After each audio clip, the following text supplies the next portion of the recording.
David Anderson here with Anderson Refinishing. Today we are doing a durability test. That's right, folks. A durability test to show the strength of my finishes that I put on all of my products and show that they can hold up over time and take a beating. So let's jump right into it. We're gonna have a never before seen durability test on a finished product. Let's check it out. Here's the door with the finish.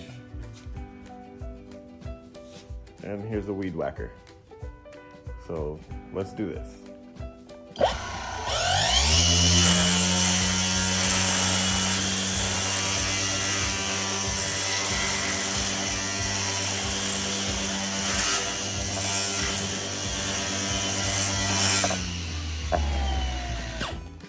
Okay, now let's take a look at this door.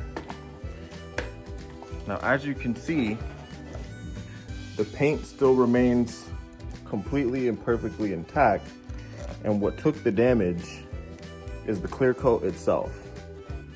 And literally, to fix something like this, we can resand and reapply the clear coat, and your finish is protected.